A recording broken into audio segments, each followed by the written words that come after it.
سڵاوتان لێبێ و ئەم کاتتان باش بەڕێزان لەگەڵتانی لە پانۆرامای ئەمشۆ بۆ گفتوگۆکردن و شەنوکەوکردنی بابەتێکی دیکە وەک دەزانن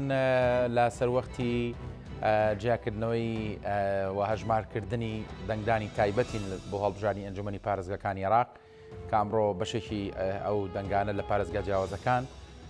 جیاکرایەوە و لەسەر بەرمەبنای ئەنجامەکان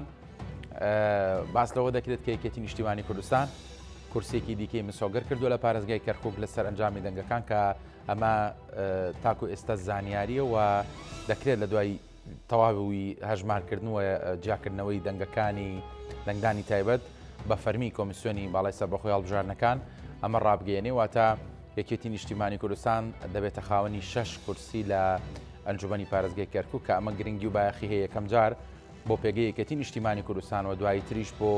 سەرجەم پێگاتی کورد لە پارێزگاکان کە ڕەنگە ئەم زیادبوونەی کورسی یەکێتی نیشتیمانی کوردستان ببێتە پاڵپشتێکی بەهێز بۆ سەرجەم ئەو لایەنانەی کە یەکێتی نیشتیمانی کوردستان بەداکۆچیکاری خۆیان دەزانن چونکە هەندێک لایەنی سیاسیمانەیە کە بەداخەوە بەهۆی سیستمی هەڵبژاردنەکە نەیانتوانی کورسی پێویست لە هەڵبژاردن بەدەست بێنن و نەیانتوانی بەشدار بن لە ئەنجومەنی پارێزگا دەکرێت ئێستا چاویان لە هەوڵ و هیمەتی یەکێتی نیشتیمانی کوردستان بێ بۆی شەڕ لەسەر داواکاری خەڵکی هەموو ئەو ناوچانە بکات بەبێ جیاوازی دەمەوێت زانیاری ورتر دەست بخەم سەبارەت بە هەژمار و جاکردنەوەی دەنگدانی تایبەت و هەروەها کار و پلان و ئەجەندای یەکێتی نیشتیمانی کوردستان لە دوای کۆتایی هاتنی ئەنجامەکان تەشکیلکردنی ئەنجومەنی پارێزگا و دانانی پارێزگارێکی کورد وەک لە بانگەشەکاندا بەڵێنیان بە خەڵکی کەرکووک داوە کە پارێزگاری ئەم جارە پارێزگارێکی کورد دەبێت لە نێو کوردیشدا پشکی یەکێتی نیشتیمانی کوردستان دەبێت لەگەڵ زۆر بەڕێز ئەستران عەبدوڵڵا ئەندامی سەرکردایەتی یەکێتی نیشتیمانی کوردستان لە سوێدۆ لەگەڵمە کاکستران بەخێر بی ئەگەم لێ بوو کە باسی شەشەم کورسیمە کرد هەستە دەکە شتێک بڵێ ینی دەکرێت پێم بڵێ شەشەم کورسی یەکلا بووەتەوە یان جارێمەوە من لە ناساندنی بەرنامەکەم شەوتم ئەچم لە نێوان بەرزەخی 5 و 6 قساکەم لە کورسات بەڵام پێم وایە بەڵێ بەرەو 6 کورسی ئەڕۆین و ئیتر ئەتوانین بڵێن ئەو تەقدیراتانی کە یەکێتی نیشتیمانی کوردستان بۆ خۆی هەبوو لە نێوان 5 بۆ 6 کورسیە لە سەرەتای هەڵمەتەکەیەوە کاتە بنووسین بەناویتەوە بوون بە خاوەنی 6 کورسی عادەتەن دەبێت ئەنجومەنی لە سەنتەری هەڵبژاردن لە کەرکووک و مەکتەبی هەڵبژاردن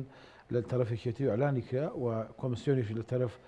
لایەنی عێراقی و لایەنی ڕسمی عێراقی ئەعلان کرا بەڵام پێم وایە بەرەو 6 کورسی ئەڕۆین ئەگەر سبەینە دەنگەکانێک لای بێتەوە ئەگەر مەگە سندوقێکی سەحری تێدا کرابێ بەڵام لە ئەم حاڵەکە باشتر وایە لایەنە پەیوەندیدارەکان خوانێ چاوەڕێی زیادبوونی ئەم کورسێتان دەکرد ئێمە بەڵێ تەقدیراتەکانی ئێمە و پێشتریش بڵێن لە ڕۆژی ئەعلانکردنی نەتایجەکانە سەرۆژ قەوارەکە کاک ئاسۆ ئەعلانی کرد کەوتی ئەمە هێشتا دەنگی تایبەت ماوە هێشتا ئەو خوڕقاتانەی کە پێمان وایە ئەو شکاتانەی کە هەمانە و ئەو هەندێک لەو دەنگانەی کە ئەمڕۆ کۆمیسیۆن ئەعلانی کردوتی هەندێک شوێنەیە دەنگەکانی نەگەشتە بەغا هەموو ئەمانە تەقدیراتی یەکێتی وا بەڵێ بەرەو 6 کورسی دەڕات باشە زیادبوونی ئەم کورسیە یەکەم جار بۆ یەکێتی نیشتیمانی کوردستان گرنگە گومان لەوە نییە دواتریش بۆ سەرجەم پێگاتی کورد گرنگە ئێوە دەتانەوێت بە 6 کورسیەوە و لەگەڵ لایەنەکانی دیکە کە پێکەوە هاوکار و هەمانگ بن چی بکەن بۆ خەڵکی کەرکووک خۆی تەوان مەبدەئی سەرەکی کورسەکانە چونکە ئەوە معنی بڵێن مەکانەی تۆ بەڕسمی لە ئەنجومەنەکە دیارەکە بەڵام ڕێژەی دەنگیش زۆر گرنگە ڕێژەی دەنگی کورد و ڕێژەی دەنگی یەکێتی نیشتیمانی کوردستان هەم لە کەرکووک دیارە تێکرای ناوچە دابراوەکان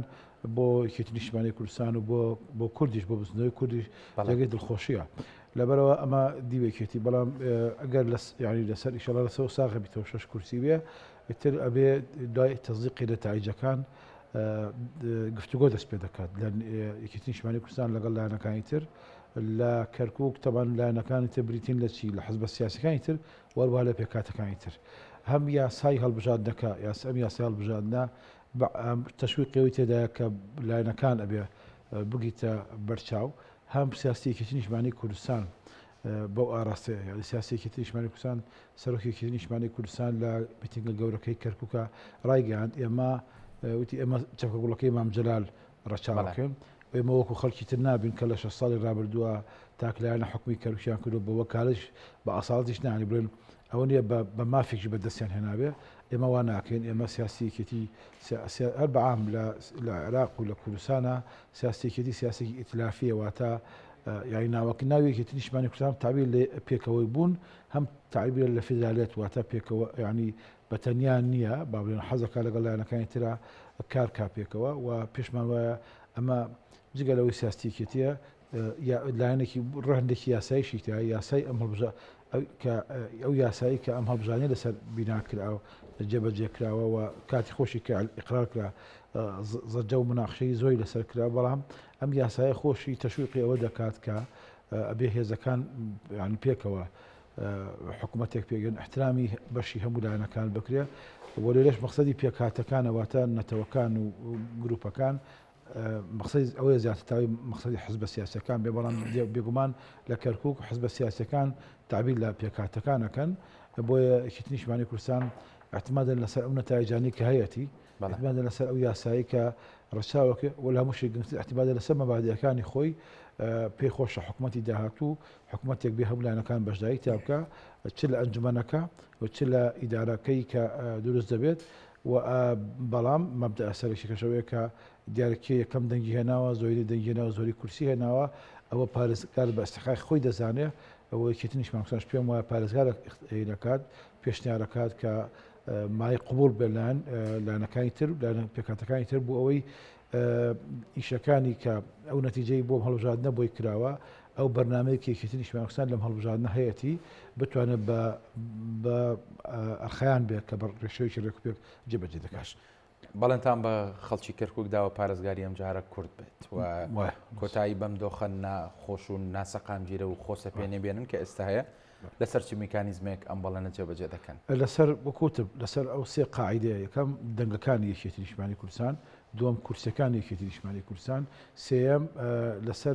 ئەو یاسایی کە داواکانی هەموو لایەنەکان پێکەوە بین و هەمووشی گرنگتر وەکوتم لەسەر مەبدایەکانی یەکێتی نیشتمانی کوردستان کە مەبدەی سەرۆک مامجەلالە کەس فەرامۆش ناکەن یەکێتی لە کوردستان کە هەموو پێکاتە ینی بەتوان بڵێن زۆرینە نەتەوەی کوردن خەڵک فەرامۆش ناکات جە شوێنێکی هەستیاری وەکو کەرکووک کە نەتەوەی تیتیا بێگومان ئەو لایەنانی کە ئامادە نەبوون لەگەڵتان هاوپەیمانی بکەن پێکەوە بەشداری بکەن بە یەک لیست دەکرێت لەم ڕێگایەدا بۆ دانانی کەسێکی شیا و بۆ پارێزگاری کەرکووک هاوکار و هەمانگ بن هیوادارین قەرەبووی ئەمە بکات قەرەبی ئەو کەنەوە کە بە قسەی یەکێتی نیشتمانی کوردستانیان نەکرد قەرەبی ئەو کەنەوە کە یاین بەدەنگ بەتەنگ داخوازی یەکێتی نیشتمانی کوردستانەوە نهاتن یەکێتی لە سەرەتاوە ڕایگەیان کە کەرکووک مەلعەبی ینی مەلعەبی یاریگای خۆیەتی یاریگای یەکێتی نیشتمانی کوردستان چ بە دەنگدار چ بە ئەندامەکان چ بەوەی کە خوێندنەوەمان بۆ بڵێن ئینتخاباتەکان لە کەرکووک چ بەوەی کە یەکێتی نیشتمانی کوردستان قەت خەڵکی کەرکی بەجێ نێشتووە لە خۆشی و لە ناخۆشیە لە خۆشی و کاتێک کە دوای پرۆسی ڕزگاری عێراق بوو بڵێن یەکێتی حزورێکی زۆر بە قووەت و بەهێزی هەبوو لە کەرکووک و ناخۆش ئەو کاتایی بەسەراتەکانی دوای 16 ئۆکتۆبەر کە یەکێتی شارەکەی بەجێنێش خەڵکی خۆی بەجێنێشت هەموو تیر توانجانەی ئەو هەموو قسە ناڕەوانەی کە لە مەرحەلەکانی پێشوە لە 60 رابردووە بەرامبەر یەکێتی نیشتمانی کوردستان کرا هەموو ئەو دژوارەی ئەو هەلو مەرجە ئاسکاتاری میلیشیایی کە لە کەرکووک بوو هەموو ئەمانە یەکێتی یعنی نەبووە ڕێگر لە بەردەمێکەتی کە بتوانێت لە ناو خەڵکی خۆی بمێنێتەوە و جۆرێک لە جۆرەکانی ڕاستکردنەوەی ڕێڕەوی سیاسی لە کەرکووک پێرەو بکە و بە سەبر و بە تەحملەوە تعاملی کرد تا ئەو هەلومەرجە هاتە پێشەوە کە هەڵبژاردن لە کەرکووک بکرێت بۆ ئەنجومەنی محافزەکە هەموو لایەک دەزان 18 ساڵە ئەم ئەنجومەنە نەکەوتوتە کار لەبەرەوە یەکێتی نیشتمانی کوردستان پێشبەستوو بەو توراس و بەو دیرەی خۆی بەڵێ ئەتوانێت بڵێ ینی ئەم ئەمانجە بەدی دێنێت و ئەم پارێزگارش لە یەکێتی بێت لە کورد دەبێ وی وادایشین لایەنەکانی تر هاوکار بن دەرسەکەی هەوەرگرتە بێ یەکێتی حەزی دەکرد کەس دەرس پێویستی بە دەرس نەبوو ئەمە ینی وەکو ئەلفابێتێکایەکی ینی ماتماتیکی وایە کە یەک زایدنێک کات دوو کورد یەک بێ کورسیەکانی زیاترە بێ کورد یەک بێ ملانی یەکتی ناکە بەڵکو ملانی پێکاتەکانی ترەکە لە باشە کاکسترانەنی هەندێک لایانی سیاسی هەیە لەسەر بەرمەبنای ڕابردویان ئەنی دڵنیا بوون لەوەی کە کورسی ئەنجومەنی پارێزگا مسۆگەر ناکەن لە پارێزگای کەرکووک ئەنی بۆچی لایانی کەم نەهاتن لەگەڵ یەکێتی نیشتمانی کوردستان هەماهنگ بن بۆ ئەم نەسووتێ خۆی باشتر وایە لە خۆیان بپرسن بەڵام وەکو شرۆڤەی بکەین من پێم وایە بۆ ئەرخەڵەکردن بەرامبەر ئیشی یەکێتی نیشتمانی کوردستان بۆ تەسەووریان وابوو کۆمەڵێک پرۆپاگەندایان لەسەر یەکێتی نیشتمانی کوردستان کردبوو لە چەند ساڵی ڕابردووە پێش ئەوەی خەڵک باوەڕی بکە خۆیان باوەڕیان پێ کردبوو ئەوە ئەمە تر ئەمە ڕۆژگارێک سەلایەن هەیە بەشداری هەڵبژارنەکەی نەکرد ڕەنگەوە گلەی لەسەر نەبێ بەڵام نا دەرەجات هەیە ینی هەیە ینی بڵێن هەر لە ئەوڵە بەم بەس نوێست یەکلیستی کورد پێک بێ هەیە لەبەر معادلی سیاسی کوردستان لە نێوانێکێتی پارتی نەیتوانی خۆی یەکلایی کاتەوە بێت بەلای جەبهەیەکێتی دەیزانی جەبهەیەکێتی پتەوتر و قەویترە هەشی ئەگەری دۆمیان ئەگەرێکی بەهێزتر هەر ئەوە لەبەر ئەوە بووە هەشیانە بەڕای من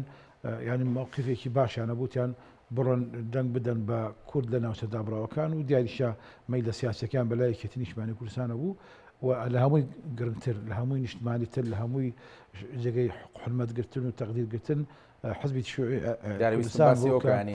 شیوعی کوردستان ینی اعتمادا لەسەر تاریخی خۆی لە خەباتی نیشتمانیە لە خەباتی دیموکراسیە ئەم جەبهەی هەڵبژار جەبهە ڕاستەکەی هەڵبژار کە جەبهەی پێکەوەیە لەگەڵ یەکێتی نیشتمانی کوردستان و مڕەشەحەکەشی ینی خانمێکی محتەرەم و ڕێزدا تێکۆشەرێکی ڕێزەکانی حزبی شیوعیە بەڕاستی یعنی هەموو خەڵک لە کاتی کەمپینەکەشە ینی وەکو خوشکێکی خۆیان وەکو کەسێک کە بەڕاستی ینی پێم وایە حزبی شیوعی اختیار لە اختیاری ئەم خانمەشە سەمیرەخان سەرکەوتوو بوو وەکو شۆن لە اختیاری سەنگەری هەڵبژاردننی هاوپەیمەند لەگەڵ یەکێتی نیشتمانی کوردستانە سەرکەوتوو بوو ئەمە بەڕاستی شایانی ڕێز و حورمەتە پێم وایە حزبی شیوعی خۆی لە تاریخی سیاسی خۆیە لە خەبات تێکۆشانەکان یا لە کوردستان لە عێراقا ڕەنگە پێویستی بە تەسکی حزبێکی کە نەبێ وەکو یەکێتی نیشتمانی کوردستان بەڵام بێگومان شایانی ئەوەی موقفی باش لە وێزگەش گرنگەکانە شایانی ئەوەیە کە دەستخۆشی بکرێ و ئەمە پێم وایە مەسەلێکی ئەتیباری زۆر گەورەیە بۆ حزبی شیوعی پێویستە بۆی تۆمار بکرێ یەکێتی نیشتمانی کوردستان ئەمە لەبیر ناکات ئەمە وەکو ئەڵێن ئەمە لەبیر ناکات لەگەڵی شاشتی دیکەش ئەبێت یعنی مەسەن سبەینە ڕاستە سەمیرەخان بڵێن دەنگی پێویستی نێنە بۆ ئەندامەتی ئەنجومەن بەڵام دەنگەکانی بوو بەهۆی سەرکەوتنی کاندی یەکێتی نیشتمانی کوردستان بوو بەهۆی کۆبنەوەی لانی کەمی دەنگی کورد لە یەک جەبهەدا و پێم وایە یەکێتی نیشتمانی کوردستان ئەم حساباتان لە پێکردنی ئیداری کەرکووکە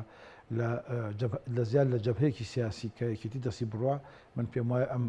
هاوکاری و پشتیوانی حزبی شیوعی لەبیر ناکات ئەو بۆ تەفاسیلەکانی بۆ سەرۆکایەتی یەکێتی نیشتمانی کوردستان بەجێهێڵین کە بڵێن چۆن تەقدیری ئەو موقفە دەکات بەس پێمان وایە بە شێوەیەکی گشتی ینی تێڕاینی یەکێتیەکان جێگەی احترام و تەقدیرە بۆ دەوری حزبی شیوعی لەم بارەدا. کاکسران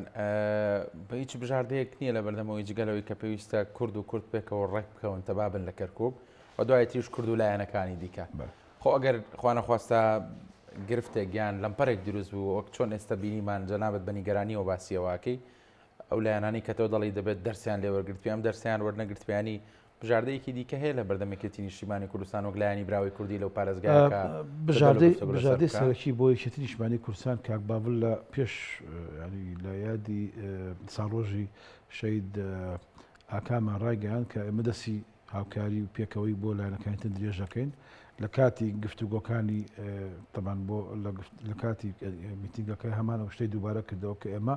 وەکو ئەم حکومڕانی ئێستا ناکەین شتێکی تازە دەکەین پێکەوە بۆ یەکێتی نیشتمان ئەو لەوێت بێگومان لایەنی کوردستانیە کە لێرە کورسی بردوێتەوە پارتی یەکێویان دوو کورسی بێ یەکێتی نیشتمان کوردستان بەڵێ پێی وایە لەگەڵ پارتی لەسەر ئەم مەوزوع قسە بکە کاتی خۆی یەکێتی نیشتمانی کوردستان لە گفتوگۆکانی لەگەڵ پارتی دیموکراتی کوردستان بۆ پێکهێنانی حکوومەتی عێراقی بۆ پێکهێنانی بۆ ئەوەی کە بگەینە قۆناغی هەڵبژاردن لە کوردستانە مەبدەیەکی تاکید لەسەر ئەکردەوە لەگەڵ برادانی پارتیەوی با ئێمە هەموو بیلەوە نەکەین هەموو کەیسەکان پێکەوە چارەسەر بکەین ئەو کەسی ممکنە چارەسەری بکەین پێم وایە لە ئێساش ئەم بابەتە دێتە پێشەوە کە ئێمە خۆشە هەموو کەیسەکان پێکەوە چارەسەر بکەین خۆشە نەک لەسەر پارێزگاری کەرکووک لەسەر بارودۆخی ئەنبار و بەسڕەش ڕێککەوین بەڵام وەکو ئەمە جێبەجێ نەبێ ئەکرێ لەو شتانەی کە بابەتی گرنگن وەکو کەرکووک ڕێگا ڕێککەوین و ڕێگا خۆشکە بۆ ڕێککەوتن لەسەر حتا هەڵبژاردن لە کوردستانە بۆ ڕێککەوتن هەڵڕێکەوین لەگەڵ پێم وایە لە چەند ساڵی ڕابردووە سیاسەکانی یەکێتی نیشتیمانی کوردستان سەرکەوتوو بوو ئەگەر یەکێتی و پارتی پێکەوە سیاسی کوردی زیاتر سەرکەوتوو بوو لە پێکهێنانی حکوومەتی عێراقیە بۆ نمونە یەکێتی هەندێک توڕحاتیە بوو پێمان وایە مەبدە ئەسەرشکانی یەکێتی سەرکەوت لە پێکهێنانی حکوومەتە کە تەوافق پێکەوەیی و یەکێتی پارتی سەرپێکەوە لە حکوومەتی عێراقی بەشدارن زۆرێک لە سێلە و تەواصل ماوە لە حکوومەتی یاریێ لەناو کوردستانە بەڵام ئەمە زۆری ماوە هیوادارین کە بارودۆخی کەرکووک وەکو چۆن هەندەرە چۆن با بڵێن نارەکانی کوردی لە کەرکووک یەخست ینی لۆدێکی ئەقلیمی و عێراقی زۆر لەسەر کەرکووکە بوو لە ماوەی ڕابردووە هیوادان کوردیش بتوانێت لۆدێکی بەهێز دروست بکات لۆبیەکی بەهێز دروستکە بۆی بتوانێت حکوومەتێکی باش لە کەرکووک پێک بێنێ پێویستە کورد جارێ خۆی یەک خا لە ناو کەرکووکە اینجا لەگەڵ لایەنەکانی تگوێتە حیوارەوە من پێم وایە ئەگەر ئەو مەبدەئیەکی تریش پێمەکسان کە پەیڕەوی بکەین لە مەرحەڵەی داهاتووی شەوەیە هەموو کەیسەکان پێکەوە چارەسەر نەکەین پێمان وایە لە کەیسی کەرکووک ئەتوانین زۆر بە ڕێکوپێکی پێویستە ئێمە هەمومان نەکەتەنیا پارتی نەتەنوایەکێتی حتا حەزبەکانی تورکمانی و عەرەبیش و سیاست بە شێوەی گشتی تای هەڵبژاردن بەرمان بدا بچینە سەرەوەی کە بین لەسەر مێزی گفتوگۆ دەستکەوتەکانمان دابنین و بڵێن بزانین لەکوێ ئەتوانێت ئەو هێزەی کە هەیە هەمانە چۆن بەکاری بێن ئەو دەنگدەری ئەو متمانەی کە دەنگدەری کەرکووکی دایەتی بە یەکێتی ئەو متمانەی کە دەنگدەری کەرکووکی دایەتی بە کورد بە شێوەی گشتی هی ئەوەیە کە محافظەی لەسەرکەین ئەوە بتوانین مفاوضەتی باشی لەسەرکەین ئەگەر مفاوضەتی باشی لەسەر نەکەین زۆر جا حەزب هەیە ینی لە کوردستان لە عێراقا دەنگێکی زۆری هێناوە بەڵام نەیتوانێت باش ئیداری بدا لەبەرەوە نەیتوانیوە وەکو عەرەبە لە حیسابات البەیدەری والحەقل پێک کۆکەیتەوە لەبەرەوە نەیتوانیوە ئەم دەنگانە گوێزەکانی باس بژمێرێ تەماشاکەی یعنی بڵێن وەک ئەوە کە دەنگی نەهێنا بێ ئێمە پێویستمان بەم دەنگانەیە کە خەڵک داوێتی بە ئێمە باشی بەکاربێنین بۆ پێکهێنانی حکوومەت و دوای پێکهێنانی حکوومەتێکی باشی بەکاربێن بۆ خزمەتی خەڵک بۆی دوایی لە ڕوومان بێجارێکی دیکە لە هەڵبژاردننی ترە هەم لە کەرکووک هەم لە عێراق هەم لە کوردستانە داوای دەنگ لە خەڵک بکەین خەڵک ینی خەڵکی کوردستان خەڵکی عێراق بە شێوەی گشتی هەتا هەڵبژاردننی زیاتر دەکرێت وشایی زیاترە بێت و پێم وایە ئەمە بابەتی گرنگە کە ئێمە بزانین خەڵکیش مراقەبەمانەکە خەڵک سزا دەدا و لە هەمان کاشە خەڵکە دەنگ بە خەڵکی باش دەدا ینی لایەن بە خۆتەدا خۆشی لە سزا دوورە خاتەوە چونکە ئەگەر دەنگ دەی بە کەسێکی بێکەڵک مەسەلەن بۆ خەڵک دەنگ دەی بە لیستێکی بێکەڵک دوای خۆ خەڵک ئەو خزمەتت ناکە کە خزمەتت ناکە سزای خۆتت دا وەکو دەنگدەر بەڕاستی کاتێوەیە کە یەکێتی نیشتیمانی کوردستان و لایەنەکانی تری کوردستانیش بکەونە گفتوگۆ لەسەرەوەی کە باشترین ڕێگاکانی ئەم بابەتە چۆنە یعنی ئێستا یەکێ لە کاتی هەڵبژاردنە کوتە نووسینێکم نووسێڵم یعنی ئینسان دەبێ دەنگ بدا ینی بە لیستی بەهێز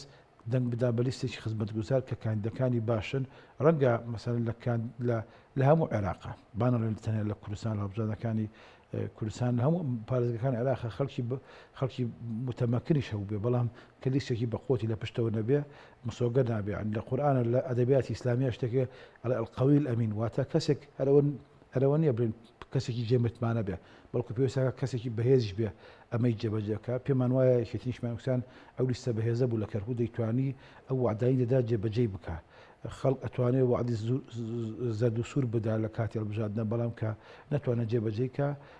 یعنی هەم پرۆسەی دیموکراسی ئەشەمزێنێ و هەمیش متمانەی خەڵک دەدۆڕێنێ و هەمیش قیمەتێک و بەهایەک بۆ ئەم ئاڵوگۆڕە دیموکراسیە ناگرێتەوە لەبەرەوە پێمان وایە کە یەکێتی نیشتیمانی کوردستان دەتوانێت دەبێت ئەمینەی خۆی بە تەحامل بێ بە سەبر بێ من پێم وایە دانوستانکاری یەکێتی نیشتیمانی کوردستان بە سەرۆکاتی کاک باڤڵ لە هەموو دایمەن دەست پێشخەر بووە دایمەن ینی بڵێن مەبادی وا خاتە پێشەوە کە کەسێک بێ ڕێکەوێ لەگەڵ یەکێتی نیشتیمانی دەتوانێت ڕێکەوێ و ئەو بەڵێنایی کە یەکێتیدا دەتوانێت جێبەجێ بکە دوای ئەوە دێتە سەرەوەی کە حکوومەتەکە تەشکیل ببێ من پێم وایە ئێستای تر ڕۆژی ئێستا ئێمە لە 20 مانگین وانی ئەوڕۆ 20 مانگە 21 مانگە بورن ئێستا حەڤەی مانگ نییە حەڤەی مانگ جەمسەرگیری هەبوو بەرامبەر یەکتی وەستا بووین چ هێزە کوردەکان چ هێزە عەرەبیەکان چ هێزە تورکمانەکان ئیتر ئێستا 21 مانگە لەو بەرهەمەی کە بەدەستمان هێناوە شتێکی باش دروستکەین باش دەنگێک هەبوویان بۆ هەندێک لایەن هەبوون لە دژی کورد ئەنی داایەوەیان دەکرد کە ئەو بارودۆخە ناخۆش و سەختانی بەسەر و ناوچانەدا هادووەکە خەڵک سارد بێ لە بەشداریکردن لە پرۆسەکە کە بە پێچەوانەوە خۆ دەزانی بە پێی ژمارەکان ڕژەی دەنگەکانی یەکێتی نیشتیمانی کوردستان بە بەراورد بە هەڵبژاردننی ڕابردوو زیادی کردەوە بەگشتیش ڕێژەیەکی باشی خەڵک بەشداری لە دەنگدان کرد ئەنی خەڵکی کەرکووک ئەم مەسەجەی کە گەیاندی ویستی چی بڵێن یەکەم سەرباری وی نیگەرانی شەبوو ویستی مکافایی یا پاداشتی ئەو کەسە بکە کە لەگەڵی مایەوە یەکی تریشمانکسە لە 6 ساڵی ڕابردووە حاکم نەبوو لە کەرکووکە ڕاستە حزوری هەبوو مەکتەبی سیاسی لێ بوو مەڵبەندەکانی هەبوو و کادرەکانی لە چۆدام کۆمیتەکانی هەبوون وەک وا دەرەکەوت کا بڵێن ئێمە حاکمی کەرکووکین بەڵام خەڵکی زیانی نەخێر ئیدال لە کەرکوو بەدەست ئەو خەڵکانەوە بوو کە یعنی لە نەتەوەی عەرەب و زیاتر یەکەم دووەم بەداخە هەندێک لە پۆستە گرنگەکانی کورد بەجێهێڕا کە ئەمانەش هەمووی دەوری جێران لەوەی لە ئاراستی حکومانی لە کەرکووکە بگڕێتەوە وا بچێتەوە بە ناوچەکانی تری غێری کوردی بڵێن حکوم بە هەمووی کوردستانە بۆ ئێمە بەڵام هەندێک ناوچەی چڕی دانیشتوانەکەی عەرەبەیان تورکمانە بەداخەوە بە ئاراستی ترە خزمەتگوزارەکان دەڕۆیشت کە ئەمە بەڕای من لای خەڵک جێ قبولکردن نەبوو ئەمە خاڵێکی زۆر گرنگە ینی خەڵک دەیزانی یەکێتی حزوری هەیە و لەوێ وجودی هەیە بەڵام حکومڕانیش نییە خەڵک توانی ئەم هێڵە باریکە بدۆزێتەوە لە نێوانەی کە تۆ حزوری سیاسی بە قوتت هەیە و لە نێوانەی کە تۆ حکومڕانی نیت ئەگەر بەدیوێکی یانیەوە بە شاشی سەیری بکردبایە بەوەی کە بە تەڵخی سەیری بکردوایە ئەیوت یەکێتی حکومڕانە چونکە لێ حزوری هەیە یان ئەیوت یەکێتی حکومڕانێک کەواتە لێ حزوری نێ ناخێت دەنگدەری کورد لە کەرکووک دەنگدەرێکی هوشیار بوو تێگەیشت کە یەکێتی نیشتیمانی کوردستان حزوری هەیە کەواتە لێ ماوە دیفاعی لێکە و تێگەیشت کە یەکێتی نیشتیمانی کوردستان بۆ ئەوەی بتوانێت ئەم بابەتە تێکەڵ بکات ینی ئەم حزوڕەی خۆی تێکەڵ بکات بە دەورێکی باشتر پێویستی بۆ بچێتە حکومڕانیکردنەوە ینی یەکێتی نیشتیمانی ئەوەڵ وا سەیری بابەتەکەی دەکرد کە ئێمە ئیرادەمان هەیە ئیدارەیەک هەیە عکسی ئەو ئیرادەیە ئێستا بەم انتخاباتە ئیرادەی خەڵکی کەرکووک لەگەڵ ئیدارەکەی تێکەڵە بێت ئیرادەی خەڵکیەوەیە کە حکومڕانی بە دیموکراسی بێ بە شێوەیەکی وابێت کە هێنا و ئەمە فعلەکەتی توانی ئەم خیتابە بۆ خەڵک شەڕحکە کە حکوومەتی محەلی حکوومەتێکی گرنگ دەبێ و بۆ یەکەمین جارە لە دوای چەند ساڵ 2010 ساڵ حکومڕانی لە کەرکووک ینی ئەکێ سەر ئەو یاسایی کە ئەوەی کە پێ دەگوترێت ئەو یاسای ئەو پارێزگایانەی کە لە چوارچێ هەرێمێکە خۆیان ڕێک نەخستووە ئەمە لە هەموو پارێزەکانی تری عێراق لێی بەهرەمەندن لە مووسڵ لێی بەهرەمەندن لە دیار لێی بەهرەمەندن بەڵام لە کەرکووک خەڵک لێی بەهرەمەند نەبوو بۆیە ئەم یەکێتی توانێ مەشارەکە ئەیتوانی خزمەتگوزاری خەڵک ئەوەی کە باسی لە وەزی لاوانەکەین ئەوەی کە باسی وەزی کچان و کوڕانی کەرکووکەکەین ئەوەی کە باسی دامەزراندنەکەین و کە باسی هەموو ئەو مەلەفاتانە دەکەی یەکێتی توانێ بڵێ شتە ڕئیسەکانی پەیوەندی بە پەرلەمانی عێراق و بە حکوومەتی عێراقەوەیە بەڵام شتە خوردەکانی ئەوەی مینی ژیانی ئاسایی پێڵێ وردە ژیانی ئاسایی پێدەڵی خەڵک ئەوە ڕەبتە بە ئەنجومەنی پارێزگەکانەوە و خەڵکیش ئیستیجابەی هەبووە بابەتە ئەم شەرحێکێتی کردی لە کەمپینەکەی خۆیان وا کەوتەوە کە خەڵک بەڵێ دەنگی دا بە یەکێتی نیشتیمانی کوردستان خاڵێکی زۆر گرنگە کە ئێمە زۆرجار بەداخەوە لە بیرەکەین پرۆسی سیاسی لە عێراق و لە کوردستان یەک پرۆسی سیاسی نییە یعنی مەسەلەن بۆ نە پرۆسی سیاسی هەرێمی کوردستان جیاوازە لە پرۆسی سیاسی لە کەرکووک و ناوچە دابڕاوەکان و جیاواز لە پرۆسی سیاسی لە بەغدا زۆرجار ئەم شتانە تێکەڵ ئەکرێ ینی عملی لەگەڵ گەشەکردنی دیموکراسی و لەگەڵ گەشەکردنی هەڵبژاردنەکانە خەڵک ئەم ڕاستیانی بۆ دەرەکەوێ ڕەنگە لە 2005 خەڵک بۆ ئەنجومەنی محافەزاتەکان هەندێک شتی چەرحەکرد هەندێک شعارات تەرحەکرد کە یعنی بە حکوومەتە گەورەکان دەکرێت و ڕەنگە لە پەرلەمانی عێراقا هەندێک شتی تەرحەکرد کە بۆ ئیشی حکوومەتە مەحەلیەکانە لەبەرەوە ئەمە ئەم پرۆسە سیاسیە ئەبێ لەو شێوەیە سەیر بکرێت خەڵکی کەرکووک بۆ ناوچە دابڕاوەکان وا سەیری ئەم بابەتە دەکات یەکەم ئەمە مەسەلەیەکی کوردستانیە یعنی بۆ یەکێتی نیشتیمانی کوردستان و بۆ خەڵکی وشاری کەرکووک و بۆ خەڵکی وشاری ناوچە دابڕاوەکان ئەو ئەمانەتە کاک باوەڕناوێنە ئەمانەتکەی جەنابی مام جەلال ئەم عبارەی پێڵ ئەم وەدیعەیە پێویستە کە ئێمە بیپارێزین کە ئەوی شەوێ ئەم شوێنە کوردستانە و دەبێت ڕۆژان بێتەوە سەر کوردستان چی ئەم شتاگەنێتەوە سەر هەرێمی کوردستان خۆی مادەی 140 بەشێک لەم ئینە جێبەجێکە عێراقی عێراق حکوومەتێکی فیدرالیە ئێمە دەمانوێت هەموو ئەو ئەرکەکانی خۆی لە بواری فیدرالیە جێبەجێکە ئەشە لەوانە سنووری ئەو هەرێمەی کە هەرێمی کوردستانە لەکوێ ڕاوەستێ ئەمە بە کێکرێ بە مادەی 140 کرێ بۆ نمونە بەشێکی ئەم چارەسەری لە مادەی 140 و لە تەطبیع وەزی کەرکووک و لە ناوچە دابڕاوەکانە بەڵام ئەوەی وا دەکات ئێمە بچینەوە سەرخاڵی بەهێز لە جێبەجێکردنی ئەو مادەیە ئەوەی حکومڕانی لە کەرکووکشە تۆزێک ینی ڕێڕەوی حکومڕانی لە کەرکووکە وا بکەن بە حکوومەتێکی خزمەتگوزار پێکەوەی کورد و تورکمان و عەرەب دەوری گرنگ لە مۆزوعە گەڕێ اینجا بێتە سەرەوەی کە کەی چارنووسی کەرکوک دیارەکرێت ئەم انتخاباتە بۆ ناسینی ناسنامەی کوردستانەتی کەرکوک زۆر گرنگە بەڵام بێگومان ئەمە شاشێکی گەورەیە یان بەرزکردنەوەی سەقفی تەوەقعاتێکە کە پێمان وایە ینی دوای ئەم هەڵبژاردنە دوای ئەم ینی دوای دوو ڕۆژ دوای پێکێنانی حکوومەتی کەرکوک ئێمە دەتوانین بڕیار بدەین کە مەسەن ئێرە کوردستان و بەڕسمی ئەلانیکەین لەبەرەوە سیاستکردن ئەم بابەتە زۆر گرنگە و ئەمەش ئەبێ جای کێنەوە لە کێشەکانی هەرێمی کوردستان بێگومان بۆ ئێمە کوردستان یەک کوردستانە بەڵام ئێستا خەڵکبوو دەزانێت کە بۆ نمونە لە ڕووی جغرافیەوە کەلار بەتەنیشت خانەقینەوەیە لە ڕووی جغرافیەوە کۆی بەتەنیشت هەولێرەوەیە لە ڕووی جغرافیەوە چەمچەماڵ بەتەنیشت کەرکۆیە بەڵام لە ڕاستیە فەزای سیاسی هەر شوێنێک لەمانە جیاوازە فەزای سیاسی لە کەلار نزیکتر لە فەزای سیاسی سلێمانی و ئەو کێشە کۆمەڵایەتی و سیاسی و خزمەتگوزارانی کە لە سلێمانیە بەڵام فەزای سیاسی لە خانەقین کە بەشێکە لە کوردستان و زۆرینەی شیعی کورد لێ دانیشن بۆ خەڵک فەزایکی قەومیە ینی دەنگدەری کورد لە خانەقین لە مناسەباتەکانی بڵێن دینیە لەگەڵ براشیعەکانە یا یەک تێڕواینی هەیە یەک دابنەریتە بەڵام لە قەزیە قەومیەکان لیان جیابێتەوە لە قەزیە قەومیەکە لەگەڵ کورد و کوردستان و لەگەڵ ئەم چارنووسێوە شتانەش بێت تەقدیر بکەین لە ڕاستیە بێگومان ئێمە وەکو یەکێتی نیشتماوسان بۆ یەک پاکێ سەریە بە کوردستانەکەین بەڵام قۆداغ بەندکردنی سیاستەکانی زۆر گرنگە یعنی بۆیە سیاست لە کوردستان لە هەرێمی کوردستان دەرم لە هەرێمی کوردستانی کە تا ئێستا هەرێمی کوردستانە بێگومان مەلەفەکە جیاوازە لە ناوچە دابڕاوەکان باش کاکسران گومان لەوەدا نییە کە یەکێتی نیشتیمانی کوردستان لەسەر ئاستی عێراق پێگەیەکی دیبلۆماسی بەهێزی هەیە و لەسەر ئاستی باڵا بەردەوام لە تەماس و لە گفتوگۆدان لەگەڵایەنە سیاسی کاریگەرەکانی عێراق بەڵام ئەنی جەخەتکردنەوە لە پێگەی نفوزی یەکێتی لە کەرکوک بە نمونە و دواتریش بۆ پارێزگاکانی دیکە بەم ڕێژە بەشداری خەڵک و سەپۆرتکردنی خەڵک بۆ یەکێتی نیشتیمانی کوردستان چ مەسەجێکی تازەیدا بە لایەنە سیاسی عێراقیەکان کە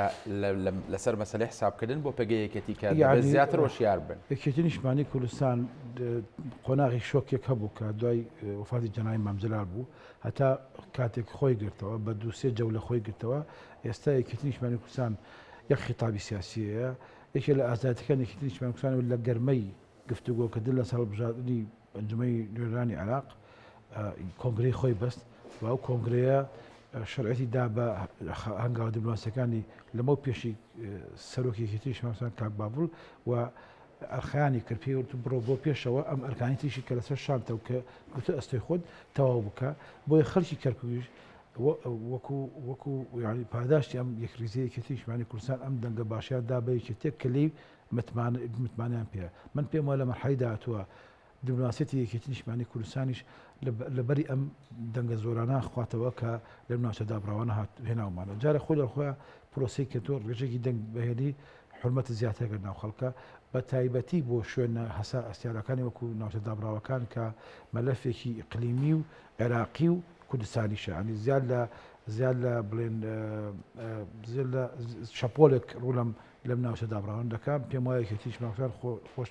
هەستان پێکرد لە هەواڵەکانی مەسەن دیدارەکانی کاک بابڵ لەگەڵ وەفدی ئەمریکا دیارەکانی کاقوبا لەگەڵ وەفدی ئەمریکا ئەمەی نیشانەدا کە یەکێتی نیشتیمانی کوردستان حسابێکی تایبەتی بۆ کەم پێشم وایە دەرو جیران دۆست و ناڵم دوژمن بەڵام دۆست و نەیاریش حساب لەسەر ئەم نەتیجەیە دەکەن بۆ یەکێتی نیشتیمانی کوردستان و گرنگترینشەوەیە کە یەکێتی بە ئەدەبیاتی مام جەلال بە سیاستی مام جەلال بتوانێت وەبەرهێنان لەسەر ئەم سەرکەوتانە بکە سەرکەوتنەوەی خۆی بەتەنیا بەس نییە بەڵکو وەبەرهێنان لەو سەرکەوتانە زۆر گرنگە بە قازاجی خەڵک بە قازاجی میلەتەکەمان بە قازاجی پرۆسی سیاسی لە عێراقیشە باشە دەزانیت کە لە بەردەم هەڵبژاردنێکی گرنگ و چارە نووسازداین لە کوردستان و ئیتر کاتی ئەوەیە کە هەموو لایەنە سیاسیەکان خۆیان بۆم هەڵبژاردن ئامادە بکەن و ئەم ڕێژە دەنگە باشە و ئەم سەپۆرتە بەهێزە بۆ یەکێتی نیشتیمانی کوردستان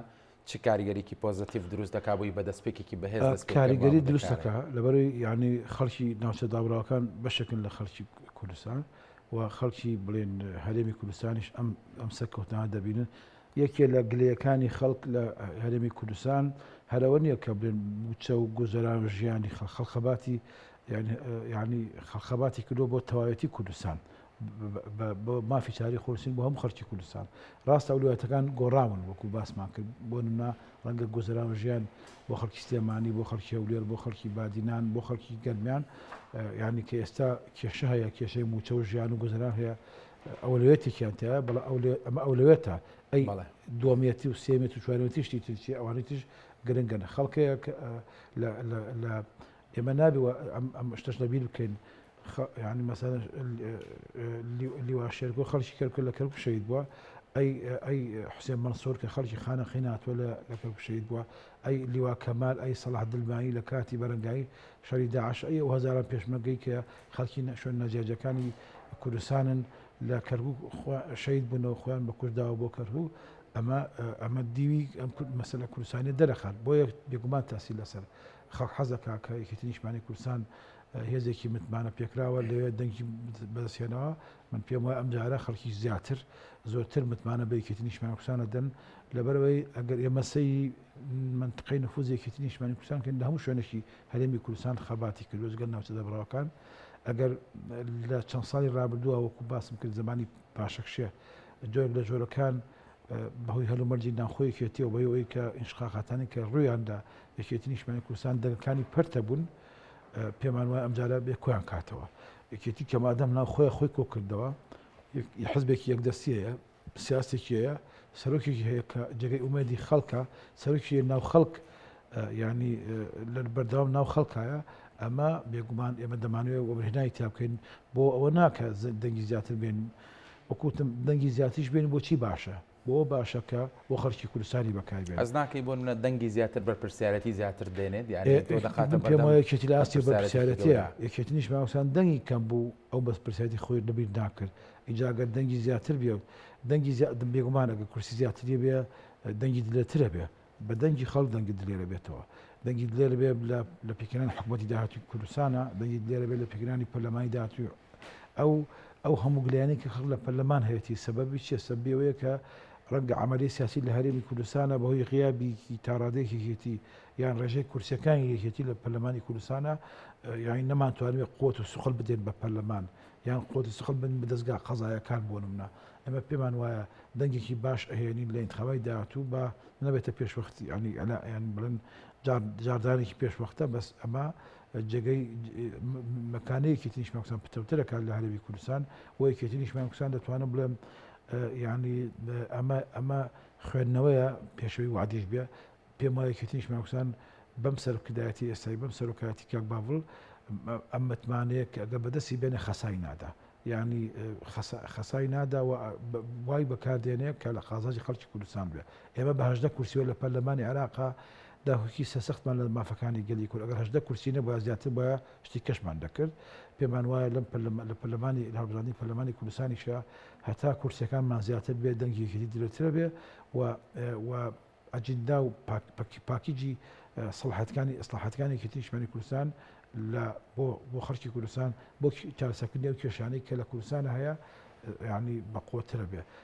یعنی یەکێتی نیشتیمانی کوردستان لە غیابێ و لە حەزوریشە ینی دەوری گرنگە جێرە ئێستا کە یەکێتی نیشتیمانی کوردستان لە چەند ساڵی ڕابردووە لە ساحەکە دەوری کەمتر بووە ئەومان بینی کە لە کوردستانە بینیمان بارودۆخی ژانی خەڵکە بین کە ئێستاکە خەڵک گلێریەکە ئێمە پێمان وایە ئەو دەنگانە بدێتەوە بە یەکێتی نیشتیمانی کوردستان ئەو کورسیانە بدێتەوە بە یەکێتی نیشتیمانی کوردستان باشتری بەکاردێنێت باشە یعنی ئەوەی کە یەکێتی نیشتیمانی کوردستان لە ماوەی ئەم چەند ساڵەی کە جەنابێشت ئاماژەت پێدا کردوێت ینی شەڕکردن بۆ لەسەر گۆڕانی مۆدەلی حکومڕانی لە هەرێمی کوردستان بەو دیوەی کە بەڕاستی حکومەت لە خزمەتی خەڵکدا بێت و دەبێت کاتێک تۆ متمانەیەک وەرەگری لە دەنگدەری خۆت دەبێت پاداش تێ متمانەیە بدەیتەوە پێتان وایانی لەگەڵ بەرپرسنای ئەو ئەنجامانی کە ئێستا بینیتان ینی ئەمە ڕەنگە بە جۆرێک بڵێن ئیمتیحانێکی باش بێ بۆ یەکێمە لە بەردەم پرۆسەیەکی گرنگین وەکە هەڵبژاردننی پەرلەمانی کوردستان دەتوانن ئەم جارە مۆدەلی حکومڕانی لە هەرێمی کوردستان بۆ خۆی تەبەن ئەمە ینی ئەوەی کە ڕاستکردنەوەی ڕێی حکومڕانیکردن مەفهومی یەکێتی نیشتیمانی کوردستانە کاک باڤڵ لە چەندی دارێکەوتی داوا لە برادانی پارتێک عاز دەمێت لە حکومەتیان لێ ببرم ئەمە دیموکراسی ئەمەیە ینی یەکێتی نیشتیمانی کوردستان ئەوێرێ ناترسێ بەڵێ لە هەڵبژاردننی داهاتووی کوردستانە بۆ ئەوەی شەکا کە حکومەت بباتەوە بەڵام سیاستە سەرشتێکی تریشمان کوردستان چییە؟ هەموو لایەک بەشدار بن لە پیکانی سیاستی سیاسی پاراخستن سیاسیکێتی نیە، سیاسی چەکبوولکە سیاسیکێتیە بەشی هەموو لایەکەکە کوردستان و هەموو لایەک دەتوان مەسئولیت سەرشانی خۆیانگرن، بەڵام من پێمان وایە لە چەند ساڵی ڕابردوو لەبەرەوەی مەسئولیتەکانی یەکێتی یان مەسئولیتی یەکێتی قەت کەم نەبووەوە، دایمەن وەکو هێزێکی بەرپرس قسەی کردووە، بەڵام بێگومان ئەگەر ڕێژەکەی زیاتر بێ، کورسەکانی زیاتر بێ، مەسئولیتەکانیشی زیاترە بێ، ئەتوانێت ئەو مەسئولیتانە مارەسە بکە و پێمان وایە هەڵبژاردننی داهاتووی کوردستان ئەم ڕاستی ئەسڵمێنێ کە نابێت کەس عاز بێ گەرێکێتی نیشتمانی کوردستان بیباتەوە انتخابات باتەوە. زۆر باشە. ئەمەیە کۆتا پرسیا بەرمەوە بۆ کەرکووک بابەتی تەشکیلکردنی ئەنجومەنی پارێزگا و دانانی پارێزگار و پارێزگاکانی دیکەش نەکرد کەرکووک لە ڕووی سەقفی زەمانی و هەست دەکەی پرۆسەیەکی درێژخایەن دەبێت دیان لە ماوەی کورتەکەمدا پێمانێ زۆر درێژخایەن بێ، ینی کاتێک خایەنەیە بەڵام وەکو پێکردن حکوومەتی عێراقی نییە، چونکە ئەو کەسانی کە لە حکوومەتی عێراقیە حکوومەت پاکە خەر دواخەن لە ئەنجومەنی پارێزگای کەرکووکان نین، بەس پێم وایە ماوەیەکی دەوێ بە تەوافقیش دەبێ، یاساکە خۆشی واڵێ وەکوتم و قانونەکەش وا دەڵێ و سیاسێکی دیش تاکی لەسەر مە دەکاتەوە. من پێم وانە ینی زۆر خایەنێ، بەڵام دەخایەنێ تاوەکو یعنی مدەتێک دەخایێنێت تاوەکو جەو سافە بێتەوە، هەموو هەڵبژاردنێک ڕاستە دیوە دیموکراسیەکەشێ، بەڵام دیوە جەمسەگیریەکەش دیوە گرژەکەشی تێدا هەیە. بەڵام تەحملی سیاسیتان درێژە بەوەی تا بگەن. پێم وایە ئەدەبیاتێکێتی لەسەر ئەساسی تەحملکردن بیناکراوە، لەسەر ئەساسی دەستپێشخەری و مبادرە مافەکانی خۆیە پارێزێ، مافەکانی خەڵک دەپارێزێ، بەڵام بێگومان ینی لە کەشوهەوایەکی ڕێکۆپێکە کە بتوانێت هەر ئەوە نییە تۆ مەسەن بۆنە پۆستی پارێزگار بەدەستبێنی، زۆر بۆ پۆستەکان بەدەستبێنی، بەڵام ژگەی سیاسی لە کەرکووکە بشێوێنی، ینی عەرەب پێی ناخۆش بێت، توکمان پێی ناخۆش بێ، ئەم ئوستوبە ئیستیفزازیە بۆ کوردستان ناخۆشە، بێگومان بۆ کەرکووک کە شارێکی تایبەتمەندە لە پێکاتەکانی لە تاریخەکەی کە هەموو دەیزانین لە تەعریب و تەبعیض و تەرحیل و هەموو ئەو کۆچ و کۆچبەرەی کە کراوە لە کەرکووک، هەموو ئەمانە وا پێویستەکە کە یەکێتی نیشتمانی کوردستان ئەگەر هەموو کورسەکانی 15 کورسەکەی ئەنجومەنی پارێزگاکانی بهێنابایە وەزیفەیەتی کە خەڵکی کە شەریک بکات بە تایبەتی لە مەفهومی پێکاتەکانە. زۆر سپاس بۆ ستران عەبدوڵڵا ئەندامی سەرکردایەتی یەکێتی نیشتمانی کوردستان کە لە ئەستۆدیۆ لەگەڵمان بووی. سپاس جارێکی تر. بەڕێزان سپاس بۆ ئێوەش کە تاکو ئێستا بینەری گفتوگۆکەمان بوون، پانۆرامەتان پێشکەش کرا. هەر شاد و بەختەوەر بن.